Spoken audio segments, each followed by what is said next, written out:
తెలంగాణ రాష్ట్ర సమితి కార్యనిర్వాహక అధ్యక్షులు కల్వకుంట్ల తారక రామారావు గారు ముఖ్య అతిథిగా విచ్చేసినటువంటి రైతు మహాధర్నా కార్యక్రమం ఉమ్మడి నల్గొండ జిల్లా కేంద్రంలో క్లాక్ టవర్ సెంటర్ వేదికగా రేపు బీఆర్ఎస్ పార్టీ ఆధ్వర్యంలో నిర్వహించబోతున్నటువంటి సందర్భంగా అందరూ రైతాంగం ఏదైతే కాంగ్రెస్ పార్టీ రేవంత్ రెడ్డి లంగా దొంగ ప్రభుత్వం అబద్ధపు ప్రచారాలతో హామీలతో గద్దెనెక్కి ఈరోజు మాట మారుస్తూ గేమ్ చేంజర్ కాదు టంగు చేంజర్ లెక్క వ్యవహరిస్తూ పూటకో మాట మారుస్తున్నటువంటి దాన్ని నిలదీయడం కోసం వస్తున్నటువంటి మన నాయకుడిని అందరం ఆహ్వానించి ఆ ధర్నా కార్యక్రమంలో పాల్గొని ఈ రైతాంగం అందరూ కూడా ఈ ప్రభుత్వాన్ని నిలదీయాలని చెప్పేసి మేమందరం కూడా విజ్ఞప్తి చేస్తూ ఉన్నాం.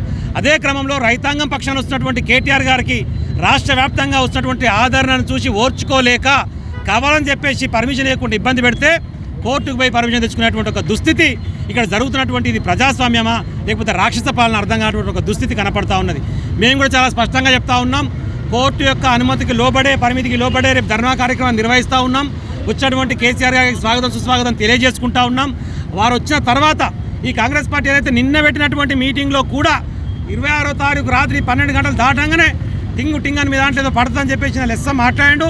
ఇప్పటి వరకు ఎవరికి పడినటువంటి దాఖలాలు లేవు. మార్చి 31వ తారీఖు వరకు మళ్ళీ వాయిదా వేసిండు. ఎందుకని చెప్పి నేను ఆలోచిస్తే తెల్లారితే ఏప్రిల్ 1వ తారీఖు ఏప్రిల్ ఫూల్ చెప్తాడు. మళ్ళీ వాడు తెల్లారు లేవగానే నేను మార్చి 31 నమ్మి రాయింది ఇవాళ ఏప్రిల్ ఫూల్ అంటాడు. ఇలాంటి లంగా దొంగ ప్రభుత్వాన్ని నిలదీయడానికి వస్తున్నటువంటి మన నాయకుడిని స్వాగతం తెలియజేసుకొని ధర్మ కార్యక్రమాన్ని విజయవంతం చేసుకోవాలి. దీనికి అందరూ కూడా బీఆర్ఎస్ పార్టీ ప్రతినిధులు అందరూ కూడా హాజరై పెద్ద ఎత్తున సక్సెస్ చేసి ఈ ప్రభుత్వాన్ని నిలదీయాలని చెప్పేసి విజ్ఞప్తి చేస్తూ ఉన్నాం. జై తెలంగాణ.